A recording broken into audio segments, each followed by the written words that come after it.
Right now, your mind may be trapped in the frantic, exhausting labor of trying to weave a life that possesses no loose ends. Feeling the relentless tension of a thread you have pulled far too taut, you are lying in the quiet of your room, perhaps with the scent of dried cedar and cooling air filtering in through a window, while the imaginary loom of your own thoughts continues to clack and click, searching for a pattern that finally feels secure. It is a specific kind of weariness, the sensation that if you were to loosen your grip on even one small anxiety, or let one single thread of your perfectionism fall slack, the entire tapestry you have worked so hard to construct would immediately unravel into chaos.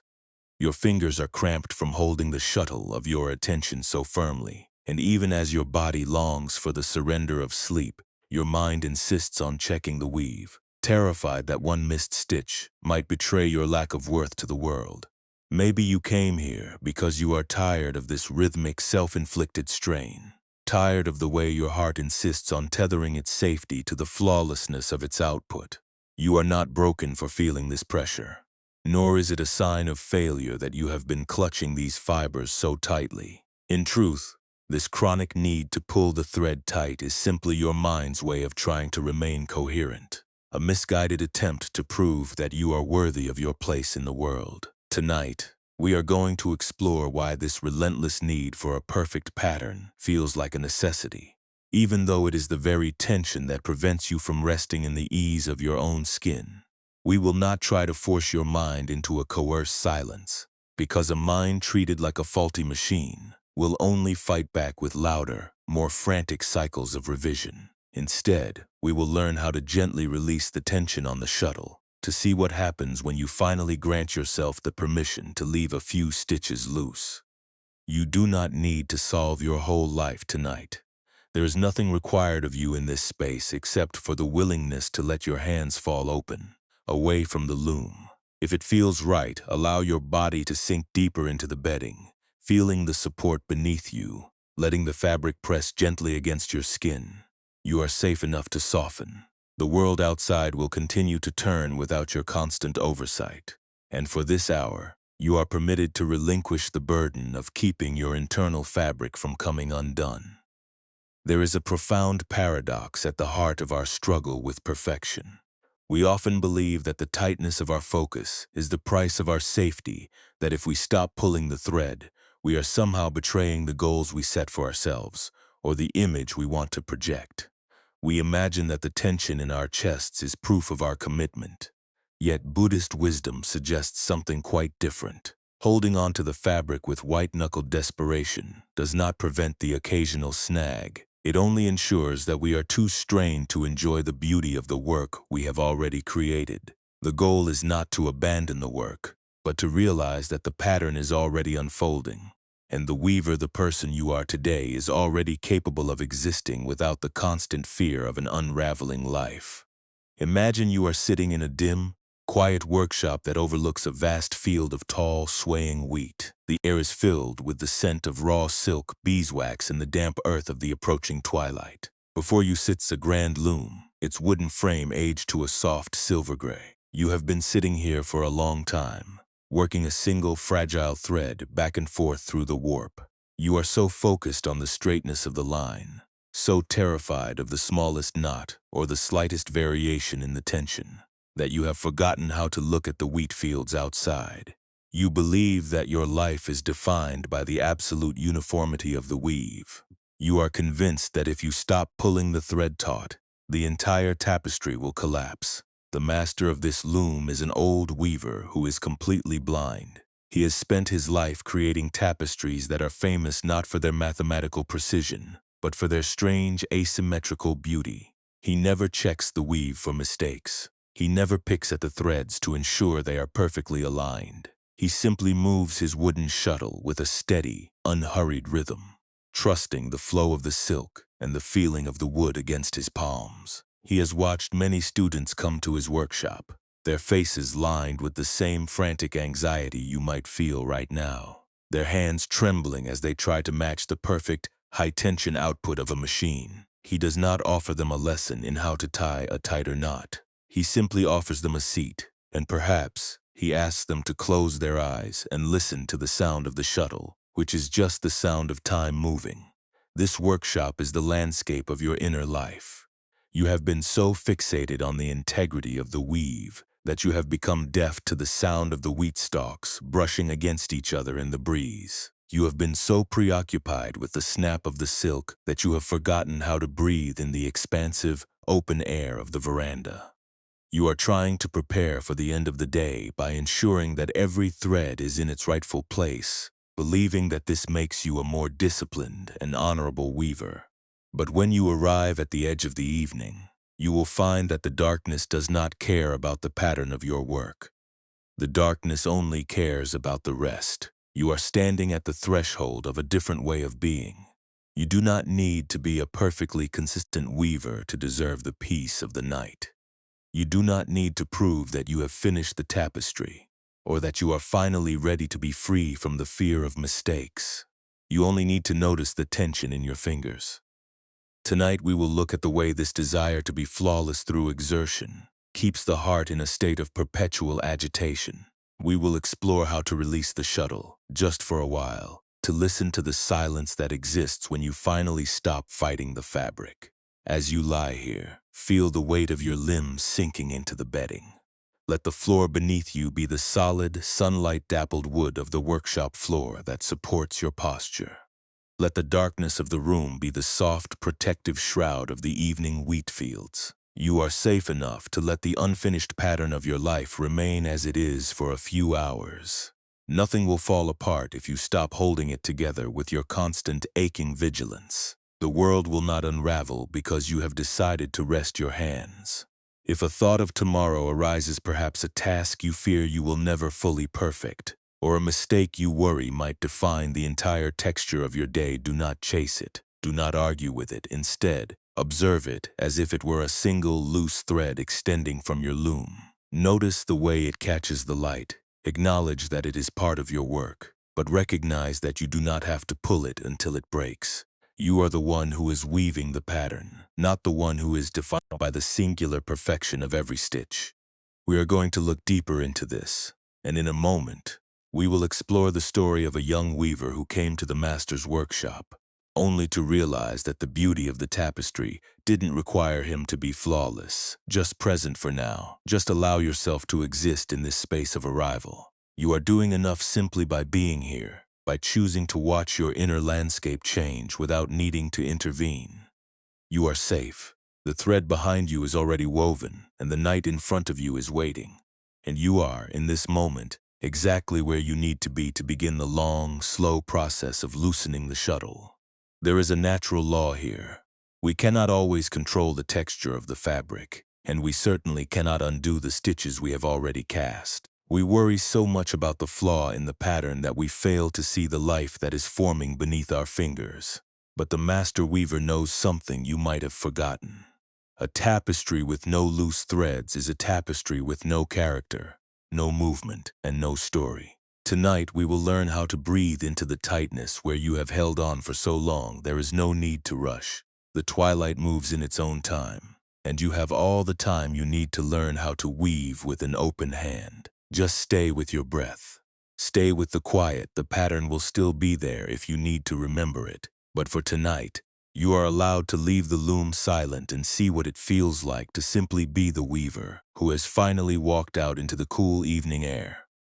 In a region where the autumn mists clung to the foothills like fine, brushed silk, there lived a weaver named Ilara. Her workshop was a place of profound, almost surgical quiet, situated at the edge of a valley where the wheat fields bowed in the wind. Ilara was respected throughout the province for the exquisite quality of her tapestries. Her patterns were celebrated for their extraordinary consistency. There was never a loose loop, never a frayed edge, and never a variation in the tension of her silk. But this reputation had become her cage. She spent her days in a state of high-functioning dread, convinced that if the pattern she was currently creating possessed even the smallest inconsistency, the entire tapestry would be deemed worthless, and by extension so would she.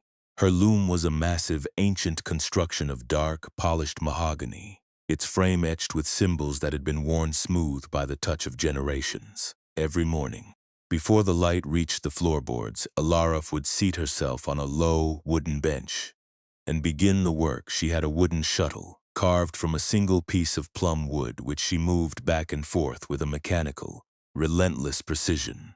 The sound of the loom, a rhythmic, sharp clack-clack, had become the metronome of her life. She was currently weaving a large, elaborate depiction of a mountain forest, a commission that had been pending for months. Her inner state was one of constant, vibrating tension. Whenever she felt the urge to shift her position or slow her pace, she would feel a jolt of alarm, an internal voice warning her that to slow down was to invite a mistake, and to make a mistake was to lose control of her own destiny. She did not know how to stop. She did not know how to weave without keeping the thread pulled taut to the point of snapping. One humid afternoon, a master weaver named Koi appeared at her workshop. Koi was a man who lived in the mountains and was known for weaving fabrics that were notoriously imperfect, full of knots, variations in color, and patterns that seemed to shift and change as they unfolded. People traveled from great distances to see his work, not because it was polished, but because it possessed a strange, living vitality. He entered Alara's workshop without an invitation, his movements slow, his presence as unremarkable as a cool breeze. He stood for a long time watching Alara, his eyes seemingly unfocused as he took in the frantic energy of her hands and the rigid, upright posture she maintained. Alara felt his gaze, and her heart hammered against her ribs. She was certain he was judging the slight unevenness of her latest line, and she pulled the thread even tighter to compensate. Without saying a word, Koi reached out and touched the frame of her loom. He did not look at the tapestry, looked at the shuttle. "The silk is crying," he said, his voice quiet, lacking any hint of accusation. Alara faltered, her hands pausing in midair. "It is not," she replied, her voice strained. "It is fine silk, it is taut, it is held securely." Koi shook his head slowly. He reached into the deep pocket of his charcoal-colored robe and pulled out a small, discarded piece of silk that had been knotted and tangled, a chaotic, messy clump of threads that looked entirely useless. He laid it gently on the top of her loom, right beside the perfect, pristine row she was currently weaving. "This is how the silk wants to live," Kui said.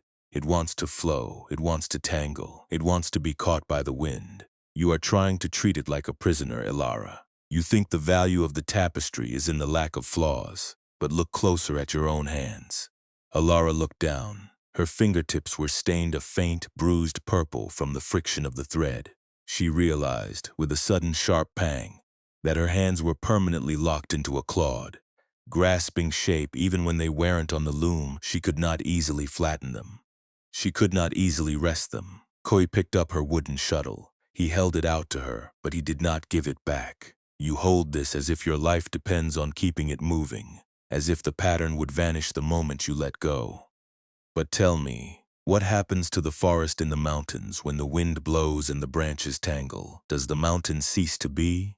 Does the forest lose its beauty because the branches are not perfectly aligned?" He set the shuttle down on the bench, not in her hand, but away from her, on the wood where she could not reach it without standing up. Then, he did something entirely unexpected. He took a small knife from his belt, and with a swift, clean motion, he cut the thread she had been pulling so tight. The tension in the fabric instantly vanished. The tapestry, held in place by the tautness, seemed to sigh, the silk relaxing, the stitches shifting just a fraction of an inch to find a more natural, comfortable position. Alara gasped, her hands flying to her chest, expecting the entire piece to fall apart, but it didn't. The tapestry hung there, a little looser, a little less symmetrical, and to her immense shock, it looked softer. It looked like it was breathing. "The integrity of your work," Koi said, his voice barely a whisper, "comes from the quality of your attention, not from the intensity of your control. You are so busy fighting the possibility of a mistake that you have forgotten how to actually be present with the silk. You are not weaving a life, you are strangling one." He gestured to the tangled clump of silk he had laid on her loom. "This mess is also a pattern. It is the pattern of the hand that has let go. The perfection you seek is a static, dead thing. But this is life." He walked toward the door, not looking back.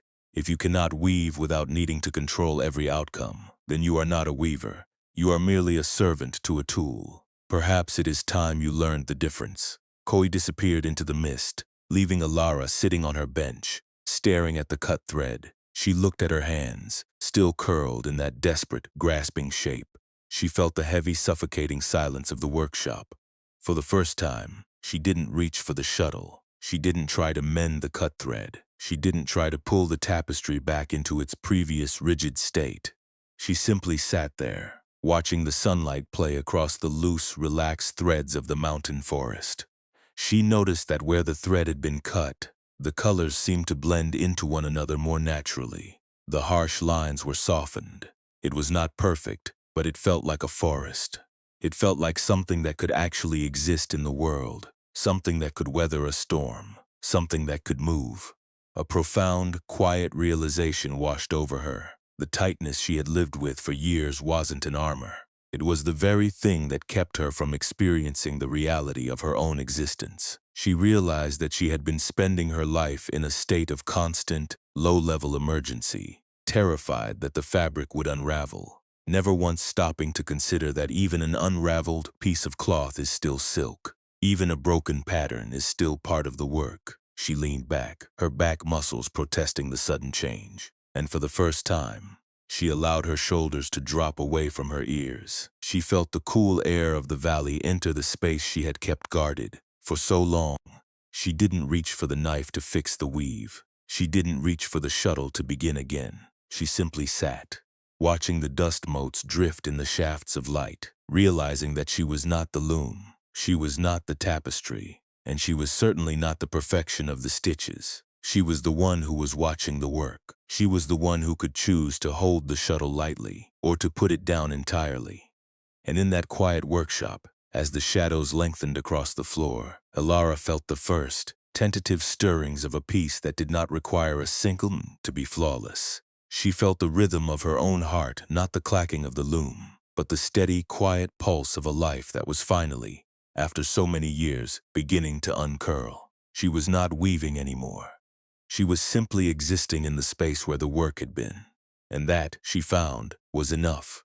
This story is not suggesting that you should cease your labor or abandon the pursuit of your craft. It does not invite you to become a hollow vessel, unbothered by the world or indifferent to the quality of your own handiwork.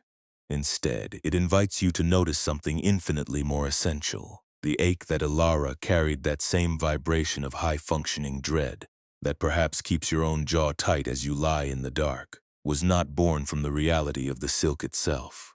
It was born from the way she interpreted her work, and the way she insisted on turning her livelihood into an instrument of self-punishment. She believed that if she stopped pulling the thread taut, she was somehow admitting that her life and her presence in this world were fraying at the edges.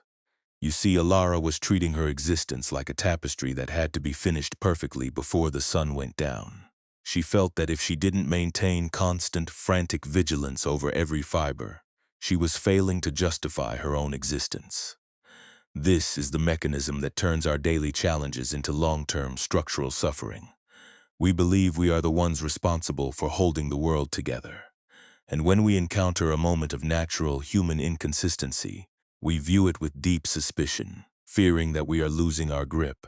Buddhist wisdom reminds us that we often suffer twice. The first wound is the inevitable friction of being alive, the mistakes we make, the unexpected shifts in our plans, the moments where we fall short of the standards we set, and the simple fact that things in this world do not stay fixed in place forever. This is the reality of the mountain path, and the wind in the wheat fields. It is the terrain we must navigate. The second wound, however, is the one we add through our own resistance. It is the story we weave to justify why we must remain tense, why we must keep pulling the thread even when our hands are cramped. It is the belief that if we loosen our grip, we will disappear. Consider your own journey for a moment. Perhaps you have been trying to weave a life that possesses no loose ends, or you have been replaying a choice that you feel has created a knot in your pattern. You might be exhausted because you are still treating your day as an elaborate test of your worthiness, rather than a series of moments that are meant to be experienced. When you feel that tightness in your chest, or the restless, nagging urge to audit your own efforts, ask yourself, are you struggling because of what happened, or because you are demanding that the tapestry be flawless.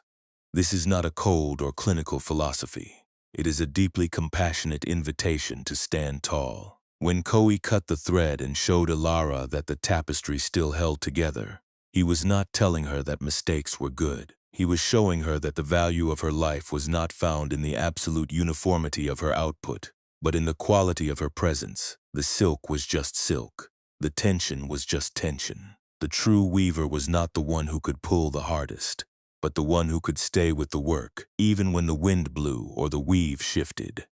We often fear that if we release our desperate need for control, we will lose our moral compass or become lazy. We fear that our worry is the only thing keeping us from being reckless. But notice what happened to Ilara when her fingers finally began to uncurl. She didn't become a bad weaver. She didn't stop caring. But her capacity to live changed entirely. The pressure to be a monument to her own perfection dissolved into the quiet of the workshop. She was still in her room. She was still holding the shuttle. But she was no longer at war with the fabric. This is the meaning of the loose thread. Your life is not a final product waiting for you to catalog every defect. Your life is a vast, open movement. You are invited to participate in this creation, not as a warden of your own flaws, but as a participant. When you feel the familiar impulse to build a fortress of past regrets or future anxieties, remember that you are trying to craft a masterpiece while holding your breath. You are trying to define your value by the absence of errors, when the true richness of your life is found in how you handle the moments, when the pattern naturally begins to flow in a different direction. You have permission to stop adding that second wound. You have permission to acknowledge the mistake you made without labeling it as the defining stitch of your existence. When the mind whispers that you must keep pulling the thread to ensure you remain good, recognize that this is merely a habit of the loom, not a requirement of your heart.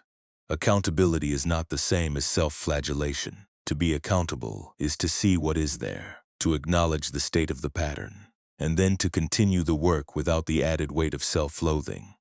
To punish yourself by maintaining the tension for years is not a service to anyone. It does not fix the frayed edge. It only breaks the back of the one doing the weaving. You might ask, if I stop pulling the thread, will I lose my edge? If I am not the weaver with the iron grip, am I still the same person? This is the fear that keeps us rooted to the bench. We are terrified of the emptiness that might follow if we weren't defined by our struggle. But look at the mountain forest. It does not pull its branches taut to keep them from bending. It allows them to sway, to tangle, and to adapt. The strength of the tree is not in its rigidity, but in its ability to bend and remain rooted. Your life, too, has this capacity. If you allow the thread to be loose, you are not failing. You are simply allowing the work to be a part of the world, rather than a frantic attempt to exclude it.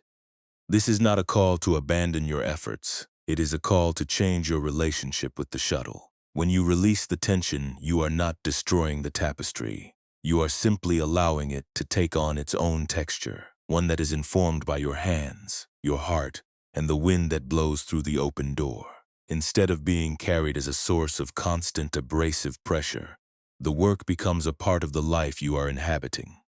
It is something you recognize, something you have moved through, but no longer something you must strangle to keep it from changing. As you lie here, feel the phantom tightness in your own hands. Perhaps you have been clutching a shuttle of note enough for as long as you can remember. Maybe you are holding a knot of anxiety about a deadline or a personal failure, thinking that if you focus on it long enough, you will eventually unravel it. Observe this tension. See it for what it is, a physical response to a mental pattern that has outlived its usefulness. It only has the power you grant it by choosing to hold it so tightly. You are safe enough to set the shuttle down on the floor of this room. You are safe enough to let your fingers stretch out, to let your breath reach the bottom of your lungs, and to discover what it feels like to sit at the loom without the extra strain. There is a natural law here. The more we cling to our need for a perfect pattern, the less capacity we have to see the beauty of the life that is actually unfolding. This is why you feel so exhausted, dear friend. You are living in a divided state, split between the desire for a flawless output and the reality of a human experience that is inherently and beautifully filled with variation. Tonight, we are going to practice the art of the arrival. You have done the hard work of weaving for so long. You have pulled the threads through the dark, lonely hours of the day. But the veranda is right here, and the wheat fields are swaying, and there is absolutely no requirement for you to finish the entire tapestry before you sleep. In the next part, we will explore the internal landscape of this practice, learning how to breathe into the tightness where these habits of perfectionism have resided for so long. We will move away from the effort of holding the thread and toward the relief of release. You are already doing the work simply by witnessing the tension. You are already beginning the process of loosening your grip simply by being willing to hear this story. There is no need to rush. The twilight moves in its own time, and you have all the time you need to learn how to weave with an open hand. Just stay with your breath. Stay with the quiet. The tapestry will still be there in the morning. But for tonight, you are allowed to leave the shuttle on the bench and see what it feels like to simply float in the evening air. If it feels right, allow your breath to become a bridge between the busy world of your day and this quiet workshop we are sharing. You do not need to alter your breathing, simply observe it as it is. Let the air move in through your nose, cool and thin, and feel it travel down, past the tightness in your throat, past the restless energy in your chest, down into the belly. Imagine that with every exhale, you are not trying to fix anything or weave anything into perfection, but rather, you are simply allowing the air to carry the rigidity out of your muscles, much like the way the evening breeze might naturally settle the dust on a workbench after the sun has gone down. There is no need to coerce your mind into a void. Trying to suppress your thoughts is like trying to force a tangled thread to straighten itself by pulling it only creates more tension. Instead, we are going to practice the art of the weaver who has set the wooden shuttle down. Bring your attention to your body. Is there a place where you are still clutching, still holding onto the fibers of your obligations with a clenched fist? Perhaps your shoulders have crept toward your ears, bracing for a draft that never comes, or your brow is furrowed in a permanent scowl of concentration. Soften these areas, not because you have to be efficient or productive, but because the workshop is quiet, and there is no reason to maintain the tension of a weaver who is working against the clock. Now, imagine that grand loom standing before you in the dim amber light. This is the container for your perfectionism. It is vast, it is sturdy, and it is capable of holding whatever you are finally ready to acknowledge. Choose one thought that has been circling your mind today, a worry about a conversation, a plan for tomorrow, a flicker of self-doubt about your current direction. Do not run from it. Do not fight it. Simply turn your gaze toward the thread that represents this thought. See it for what it is, a single thin strand extending from your loom into the dark. There is no rush to mend it. Just hold the image in your mind, and as you inhale, observe the tension in that specific fiber. Notice where you feel that tension in your own body, perhaps as a sharp prickle in the solar plexus or a denseness in the back of your neck. Now, as you exhale, imagine gently placing your hand on the loom, not to pull, but to simply guide the shuttle to a pause. Watch as the tension in that thread naturally dissipates. You do not need to guide it perfectly. You do not need to define the pattern it creates. Just watch as the thread settles into a more relaxed position, no longer straining against the wood. See how the edges of your anxiety lose their stinging definition as they rest upon the warp. This is the reality of the present moment. It is always accommodating, always spacious, always meeting your thoughts with a quiet, grounding stability. You are not the thread. You are the one who is witnessing the pattern. You are the one who is choosing for this moment to let it hang loose while you sit back on the bench and look toward the wheat fields. If your mind tells you that you must tighten the weave, that you must scramble to pick up the shuttle and fix the mistake you see, recognize that this is just another impulse to pull the silk too taut. It is just another thought. It is not a command. It is not a truth. It is simply a reflex you have grown accustomed to. Let it be there. Let it sit in the dim light until it becomes a part of the tapestry, losing its power to dictate your pace. Perhaps you find that another thought arises, a worry about whether you are resting correctly, or a concern that you will forget this sense of ease once you wake. This, too, is a thread. Allow it to hang slack. Watch it lose its rigidity in the cooling air of the workshop. You have enough space on this loom to hold all your thoughts, all your fears, and all your beautiful, messy inconsistencies. The loom is boundless. The silk is infinite. You have nothing to prove to the master weaver, and nothing to hide from the night. As you sit here in the quiet, feel the texture of the air against your skin. You are not a machine meant to manufacture a flawless life. You are a human being meant to experience the shifting, unpredictable, and gentle landscape of this single evening. If you find yourself drifting, if you find your mind wandering back to the desire to hoist the shuttle back into your hand, gently bring your focus back to the sensation of your own chest rising and falling. This is your anchor. This is the rhythm of your own life, moving in harmony with the steady, unhurried pulse of the earth outside. You do not need to do anything with this awareness.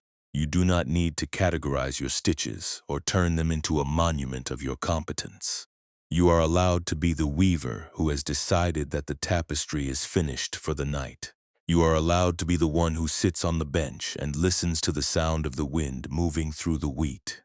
There is a deep, ancient intelligence in knowing when to stop, when to let the thread lie where it falls so you can finally walk out onto the veranda. Feel the weight of your limbs sinking into the bedding. Let the floor beneath you be the solid, sunlight-dappled wood of the workshop that supports your stance. Let the darkness of the room be the soft, protective shroud of the evening fields. You are safe enough to let the unfinished pattern of your life remain as it is for a few hours. Nothing will unravel if you stop holding it together with your constant, aching vigilance. The world will not fray because you have decided to rest your hands. If it feels right, place one hand over your heart. Feel the steady, unhurried pulse beneath your skin. This is the only thing that truly belongs to you in this moment. Not the future, not the past, not the obligations of tomorrow, just this quiet, rhythmic pulse. It is the heartbeat of someone who has worked with intense care for a very long time, and who has finally found a place where they can set the shuttle down and simply breathe. Take another slow breath, and with each exhale, imagine the muscles in your neck and shoulders finally uncoiling. Let the space between your teeth relax. Let your tongue rest easily in your mouth. You have been doing the work of living. For so long you have been weaving your life with such careful precision. Tonight, you are simply the witness. You are the quiet presence in the workshop, watching the day turn to deeper night, watching the thoughts move like shadows through the silk. There is a profound grace in this suspension of effort. When you stop demanding that your life be a finished, flawless product, you begin to see the beauty in the fluidity of your own existence. You see that your life is not a rigid structure of perfect stitches, but a continuous unfolding movement. You are not failing. You are experiencing the pattern. And in this experience, there is a peace that is not achieved, but arrived at a peace that was waiting for you. Underneath all the layers of your frantic, careful, and well-intentioned weaving, return your attention to the feeling of the sheets against your legs, the quiet space of the room, and the gentle, rhythmic sound of the silence itself. You are not alone in this workshop. The practice of being present is a quiet, shared human endeavor. We have all stood at the loom, staring at the warp, wondering if we could ever be enough without our perfectionism, without our armor, without our constant pull. And yet, here we are, breathing in the scent of cedar and evening air, discovering that the emptiness we feared is actually the most spacious, beautiful part of our own hearts. You are doing enough. Simply resting, simply witnessing, simply letting the thread be. This is the most profound way to live. Keep this sense of ease as we prepare to hear how another, even deeper realization transformed a master of metalwork. The story is waiting for us, just like the evening wind.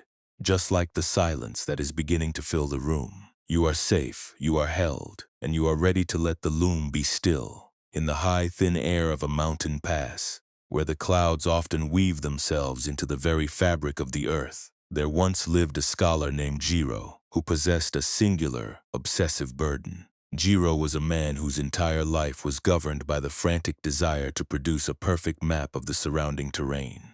He believed that if he could just capture every crag, every hidden stream, and every shifting path on a scroll of fine, Translucent vellum, he would finally be able to navigate the mountains without the terrifying anxiety of ever losing his way. His workshop was a cluttered, dimly lit cave carved into the granite, where he spent his nights hunched over his inkstone, his brush moving with a feverish, compulsive energy. He did not look at the mountain outside. He looked at his map, and if the reality of the landscape did not align with the lines he had drawn, he would grow agitated, convinced that the mountain was somehow failing to be what it ought to be. One evening, as a sudden violent storm began to lash against the granite walls of his cave, Jiro sat before his scroll, his fingers stained dark with ink, his brow deeply furrowed. He was trying to chart the exact course of a mountain torrent that he had seen earlier that day. But the more he tried to fix the line on the vellum, the more his hand shook. He was desperate for the map to be definitive, a final, unchangeable record that would protect him from the chaos of the shifting environment. He felt that if he could only finish this one map, he would be immune to the uncertainty that plagued him, that he would finally be the master of his own safety. A hermit named Sachi, who was known for wandering the high passes with nothing but a tattered wool cloak and a bamboo staff, walked into Jiro's cave to seek shelter from the howling wind. Sachi was not a scholar, he was a man who seemed to move through the storm as if he were part of it. His gait steady and unconcerned. He stood near the entrance, shaking the water from his cloak, and watched Jiro as the scholar continued his frantic, stabbing motions with the brush. "The map is bleeding, Jiro," the hermit remarked, his voice calm, cutting through the sound of the gale outside. Jiro looked up, startled, his brush hovering midair. "It is not bleeding," he snapped, his voice tight. "It is precise. I'm documenting the terrain so that I may be secure if I do not have a perfect map. I am lost." Sachi stepped closer, peering at the vellum, which was now damp from the humidity of the storm. Causing the ink to spread and blur, he reached out and touched the wet surface with the tip of his finger. "You are trying to draw a line on water," Sachi said gently. "The mountain moves, the stream changes its course with every rain. You are not mapping the mountain, you are drawing a picture of your own need to be in control." Jiro felt a flash of indignation, but it was quickly eclipsed by a profound, hollow exhaustion. He let his brush drop onto the inkstone, the black liquid splashing across his fingers. "If I do not hold this together," Jiro whispered, his shoulders slumped in defeat, "then everything I have worked for is just smoke." The hermit reached into his satchel and produced a small, wooden bowl filled with nothing but clear, cold water from the stream outside. He placed it on the flat rock beside Jiro's scroll. "Look at the water," Sachi said. "It has no shape of its own. It takes the shape of the bowl. When the storm ends, it will find its own path down the mountain. Does the water worry about the map? Does the stream struggle to remember where it was an hour ago?" Jiro looked at the bowl. He saw his own reflection in the clear, still water, distorted by the slight ripple from the wind outside. He saw how the water didn't try to hold onto anything, it simply allowed the mountain to be the mountain.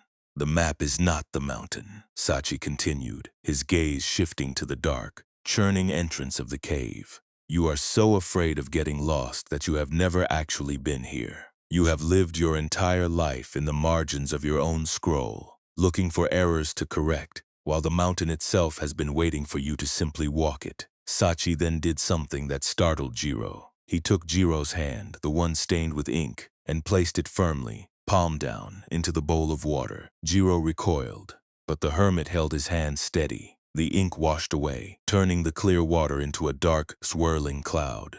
Jiro watched the transformation. He felt the cold shock of the water, the way it moved between his fingers, the way it accepted the ink without judgment, without trying to push it away or fix it. The water was simply changed by the ink, and then, as more water flowed into the bowl, the clarity slowly returned. "The mountain is not asking you to hold it," Sachi said, releasing Jiro's hand. "The mountain is asking you to walk it. To walk is to be vulnerable. To be vulnerable is to be present. You cannot hold the terrain in your hand, but you can feel the earth beneath your feet." Jiro looked at his clean hand. He felt the absence of the ink, the absence of the brush, the absence of the compulsive urge to record. He sat in the silence of the cave for a long time, listening to the rain, watching the water in the bowl slowly become clear again. He didn't pick up the brush. He didn't try to redraw the line. He felt the tension in his stomach, that hard, metallic knot of perfectionism begin to loosen. He realized that for years, he had been trying to fix his own nature, trying to force it into a static, correct form, when his nature was actually as fluid and adaptive as the mountain streams. He didn't become a master traveler overnight. He still felt the pull of the old habits, the sudden, sharp flashes of anxiety when the path seemed unclear. But the next day, when the storm had passed and the sun returned to the high peaks, he didn't return to the scroll. He walked out into the mountains. He carried no map. He took a single slow step, then another, feeling the uneven granite beneath his boots, the cold bite of the air, and the vast open space of the sky above him. When he stumbled, and he did stumble, catching his foot on a loose rock, he didn't reach for a pen to mark the danger. He simply breathed. He paused. He felt the sting of his scraped palm, acknowledged the reality of the stumble, and then he stood up and kept walking. He chose the small act of discipline. He breathed before he reacted. He accepted the stumble without building a story of failure around it, and he kept his gaze on the horizon rather than the parchment of his own mind. He was not magically perfect. He was just a man walking a mountain, finally recognizing that he did not need to own the terrain to belong to it. He was not the map, he was the traveler, and the traveler was finally, truly, awake to the path he was walking. He felt the weight of his own identity, that carefully constructed shell of the expert cartographer falling away like dried leaves in the autumn wind. And as he walked, the silence of the mountain began to settle into the very marrow of his bones, grounding him in a peace that did not require a single line to be drawn, a single error to be erased, or a single moment to be anything other than what it was. He was just Jiro, just a man, just a breath, moving through a world that was vast, wild, and entirely mercifully beyond his control. The grand loom in your mind has long since ceased its frantic, high-speed clacking, and the silk that once felt like a cage of wire is now cooling in the shadows of the evening. You have spent so much of your life believing that you were the architect of a defense that could finally render your inner life impenetrable. But as we sit in this deepening quiet, consider the true cost of that architecture. The mechanism of your suffering is not found in the events that challenged you. It is found in the relentless, rhythmic tension of your own mind, trying to reshape those challenges into a pattern that never quite fits. You have been attempting to control the unpredictable currents of your existence by tightening every fiber, convinced that if you could just get the tension right, if you could just predict the next fray or reinforce the weakest point of your character, you would finally be safe from the pain of being human. But resistance, dear friend, is a brittle tool. When you resist the reality of your own vulnerability, you are not protecting yourself, you are simply hardening. You are turning the soft, receptive fabric of your heart into a rigid sheet, expecting it to withstand every pull of fate without ever showing a wrinkle. This is why you feel so profoundly exhausted. You are carrying the weight of a weave you built to hold back the chaos, unaware that the chaos is not your enemy. The chaos is simply the texture of the life you are still living. There is a profound difference between the pain life inevitably brings and the suffering we add to it through our own internal labor. The first pain is the snap of a thread, the sting of a failed expectation, the loss of what we cherished, the inevitable friction of paths that do not align with our desires. This is the reality of the mountain valley, the inescapable weather of our human experience. But the second pain, the sharp, piercing ache that keeps you awake at night, is the work of your own self-judgment. It is the story you tell yourself about why the fabric frayed, the scrutiny you cast upon your own reactions, and the desperate, shame-fueled effort to fix the self through the constant punishing work of reweaving the past. When you replay a mistake, you are not learning. You are choosing to sit at the loom and pull the thread until it cuts into your palm, over and over, hoping that this time the pattern will correct itself.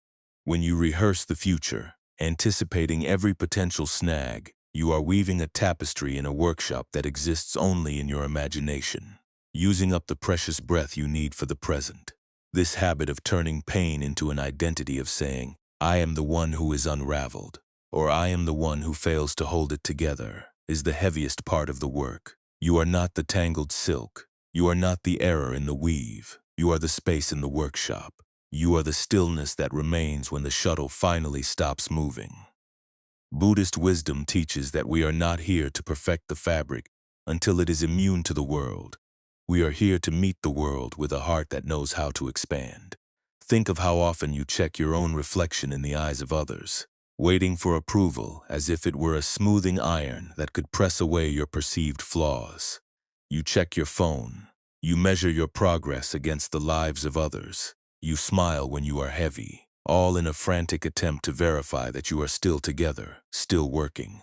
But peace is not found in the validation of the loom. Peace is found in the simple, radical act of admitting that the thread is thin, that the work is complex, and that you are allowed to be tired. You have turned your pain into a duty, believing that if you ever stopped feeling the anxiety of your potential failure, you would be failing to honor your own goals. But this is a misunderstanding of what it means to be alive. To honor your effort is not to carry it like a shackle. It is to recognize it as the heat that tempered your understanding. You are already strong enough. You do not need to pull one more thread to prove your worthiness to exist. The cloth is already being formed. The capacity for kindness, for patience, for deep and resonant presence is already inside you, waiting for the moment you finally let the shuttle rest. When you feel that urge to control the outcome of your life, when the chest tightens and the mind begins to race with what-ifs, stop and ask yourself, who is the one pulling the thread? Is it the compassionate weaver who is trying to find the rhythm of the work? Or is it the fear-driven shadow who believes that safety is only found in total, impossible command? By naming this pattern, you begin to weaken its hold. You are no longer the loom, you are the one observing the silk. This is the subtle, transformative shift that makes all the difference. When you recognize that your need for perfection is not a reflection of your competence, but a symptom of your fear, you can meet that fear with a different kind of strength. You can meet it with a steady, unhurried breath. You can meet it with the realization that your value is not dependent on the stability of your circumstances, nor on the absence of your struggles. You can care deeply about your life, about your ambitions, about your work, and about your own growth, without having to grip the shuttle so tightly that your fingers ache. You can care without clenching. The difficulty you are facing tonight, this heaviness, this restless cycle of replaying and rehearsing, is not a sign that you have failed the path. It is a sign that you are human, and that you are currently navigating the most complex part of the weave. But you do not have to do it alone, and you certainly do not have to do it with a loom strapped to your back. The teaching is not asking you to transcend the world. It is asking you to inhabit it with a heart that has been made flexible, made into a space that is ready to receive whatever the present moment might offer. You are safe enough to set the shuttle down. You are safe enough to let the loom be idle. You are safe enough to admit that you do not know how the pattern will look in the end, and that you do not need to know in order to be whole. The next time the mind tries to pull you back to the work, simply notice the urge, acknowledge the tension, and then take one slow, deliberate breath. Let that breath be the witness to your own humanity. Let it be the quiet, open space where the struggle finally finds a place to rest. You have spent so much time being the master of your own anxiety, and you are exhausted. Tonight, you are invited to be the guest of your own stillness, and there is nothing more that needs to be done. This practice of weaving with an open hand is not meant to be reserved for the quiet sanctuary of the meditation cushion, or the rare hour when your schedule happens to be clear. It is intended for the messy, high-speed, and often demanding landscape of your actual life. It belongs to the moments when you are sitting in traffic, gripped by the fear that you are falling behind, or when you are lying awake at 3 in the morning, the silence of your room magnifying every small, sharp mistake you made during the day. It is for those times when you find yourself checking your phone for a flicker of validation, hoping that a single message or a small notification might finally settle the turbulence you feel in your chest. When you feel that familiar itch to reach for your device, not because you need information, but because you are desperate for an external anchor to hold you steady, that is the exact moment to practice the weaver's pause. Instead of automatically fulfilling that impulse, notice the sensation that drives it. Feel the way your heart quickens and your breath hitches in anticipation. You are not a lesser person for seeking relief, and you are not failing because you feel that flicker of insecurity. You are simply a traveler on a mountain path who has momentarily forgotten that the ground beneath you is stable. In that moment, take one slow, deliberate breath. Recognize that the anxiety is just a loose thread in your current pattern, and the phone in your hand is not the loom that holds your life together. You do not have to resolve the entire situation or secure your future before you are permitted to find your center. Simply notice the urge, feel the space around it, and realize that you are still standing on solid ground, even if the work you are doing feels precarious. Perhaps you are familiar with the exhausting, modern habit of comparing your own internal tapestry to the vibrant, filtered images of other people's work. You look at their lives, the apparently flawless patterns they present to the world, and you feel that your own silk is tangled, that your colors are dull, or that you have failed to grasp the technique. This comparison is the ultimate distraction from the actual weaving. When you feel that pang of inadequacy, it is simply the mind attempting to measure your entire soul against an idealized, static image. Remind yourself that you do not see the frayed edges in their work, nor do you see the moments where they, too, have had to cut the thread and begin again. Give yourself the grace to be a weaver who is learning to appreciate the unique texture of their own progress. You are not behind, you are simply moving at the pace of your own genuine experience. There will be days, perhaps tomorrow, when you feel the heavy mantle of needing to be perfectly composed for those around you. You might find yourself in a meeting, at a family gathering, or in the middle of a difficult conversation, offering a calm exterior while your internal world feels like a complex, knotted mess. You believe that if you reveal your true vulnerability, the structure of your life will lose its integrity, or that people will judge the unevenness of your work. But remember the master weaver's lesson. You can be present, you can be attentive, and you can be reliable without having to pretend that your silk is made of iron. A small, honest pause, a single breath taken before answering, a conscious decision to slow your speech, or a moment of stepping away to find a quiet corner is a profound form of wisdom. It is a way of signaling to your own mind that you are here, the tapestry is still forming, and you do not have to force a flawless response to be valid. We often mistakenly believe that true rest is a reward we must earn by finishing every task, resolving every conflict, and smoothing every bump in our pattern. We carry a quiet, gnawing sense of guilt when we stop to watch the sun sink below the horizon, or when we choose to sit in the stillness of our own home without a book, a screen, or a project in hand. But rest is not an achievement. It is a necessity for the thread to regain its natural properties. Just as the wheat in the field needs the stillness of the night to recover from the wind of the day, you are allowed to rest simply because you are part of the unfolding cycle of the world. You do not need a list of accomplishments to justify your existence. When the guilt arises, recognize it as a thread you are tempted to pull until it snaps. It is just a thought that tells you you are inadequate. It is not the truth. The truth is that you have already contributed enough. You have already worked enough. And you are currently contributing to the world simply by being a conscious participant in the night. Even in the most intricate relationships, you can choose to loosen your grip.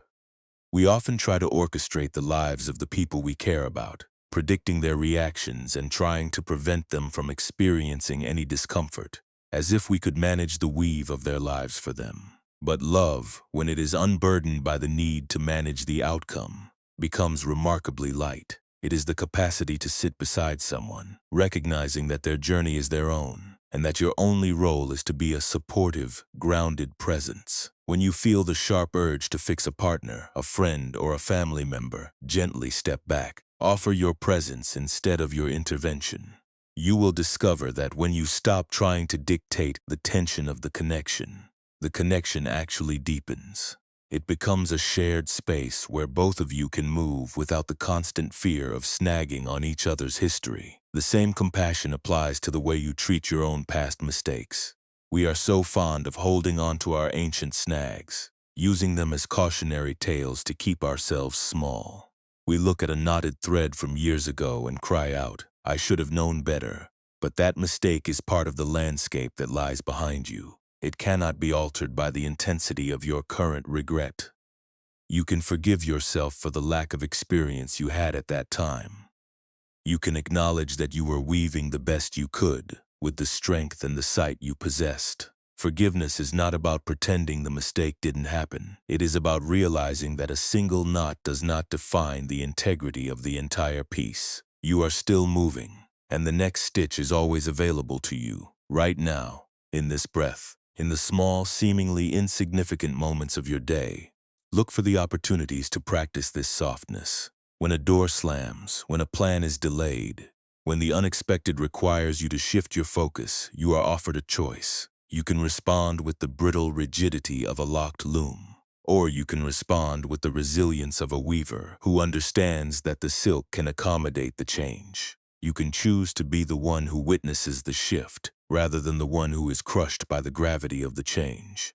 This is not about becoming passive or uncommitted. It is about becoming truly responsive to the reality as it arises. There is a vast difference between being tossed about by the winds of fate and being a mountain that remains firm, while allowing the wind to shape the pines. You have the capacity to be this steady, even in a modern world that demands an impossible perpetual motion. You do not have to obey every thought that demands your attention. You do not have to bow to every feeling of inadequacy that whispers in your ear. You are the architect of your own internal silence. You are the one who chooses whether to pull the thread to the point of breaking or to simply watch the pattern as it evolves. And tonight, as you drift toward the final quiet, know that you are not losing anything by setting the shuttle down. You are simply gaining the freedom to be exactly who you are, without the exhausting labor of building a monument to your own struggle. The wheat is bowing, the air is cooling, and you are finally ready to watch the night take its own shape. You are doing enough, and you are, in this very heartbeat, perfectly, beautifully, and completely arrived. The grand loom in the workshop has finally fallen silent, the rhythmic clacking fading into the deep velvet stillness of the evening. Outside, the wheat fields have ceased their restless swaying, settling into the quiet embrace of the darkness. You have spent the day, and perhaps the better part of your life, pulling at the threads of your own existence, convinced that the safety of the pattern depended entirely on the strength of your grip. But now, the shuttle is resting on the cool wood of the bench, and the thread is lying loose, no longer strained, no longer taut, no longer demanding to be something other than what it is. You do not need to check the weave anymore. You do not need to mend the small inconsistencies you find, for the tapestry is already whole, and the work has already spoken its piece. Feel your fingers, so long curled in the shape of a grasping hand, finally relaxing into the softness of the bedding. Let the tension in your palms dissolve, letting them become as open and weightless as a piece of raw silk drifting in the air. The grip you held is fading, and in its place is a quiet, expansive warmth. You are not a weaver burdened by the requirement of perfection. You are a human being, a guest of the night, a witness to the beautiful, messy, and unfolding nature of your own life. There is no more need to monitor the tension. There is no more need to scan the pattern for flaws. The work is simply here, and you are finally free to step away from it. Imagine stepping out of the workshop and onto the veranda, where the air is cool and smells faintly of crushed grain and evening rain. There is no loom out here. There is only the vast, darkened expanse of the field stretching toward the horizon, meeting the sky in a soft blur of indigo and ink. As you stand there, you feel the urge to pull, to fix, to adjust, simply evaporate into the breeze. You are moving now, steadily, inevitably, toward a state of profound, untroubled rest. It feels like returning to a rhythm you have always known, but were too busy to notice, a rhythm that does not require you to hold the fabric together, but simply to allow it to be. Every breath you take now is a surrender. It is a slow, soft, and final letting go of the habits that have kept you rigid for so long. The sounds of your surroundings, the distant, muffled pulse of the world, the slow settling of the house, the soft rustle of the linen are all dissolving into the deep silence of the wheat. The darkness is not a void, it is a canvas, rich and deep, that asks for nothing from you. It is a quiet that understands the complexity of your effort, A quiet that does not ask you to account for your stitches. A quiet that simply supports you, cradles you, and invites you to drift past the loom, past the tension, past the need to be anything other than a breath moving in the dark. Your legs are becoming heavy, anchored to the earth, warm and completely at peace. Your shoulders are resting, dropped and open, no longer carrying the weight of the pattern. Your eyes are closed, not because you are trying to sleep, but because the need to see the flaws in the work has finally been replaced by the feeling of the night air on your skin. There is nothing to fix here. There is only the feeling of the silence, the feeling of the cooling air, and the feeling of the heart finally beating for itself, not for the sake of the weave, but for the sake of the beauty of this stillness.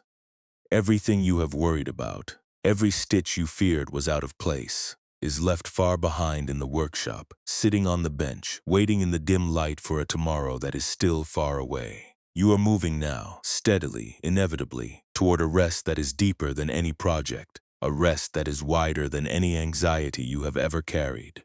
You are arriving at the place where the weaver becomes the witness, where the thread becomes the breath, and where the struggle becomes the calm. Stay with this movement. Do not reach for a thought. Do not try to analyze the pattern of your life tonight. Do not check to see if the work is good enough. The master weaver is not watching.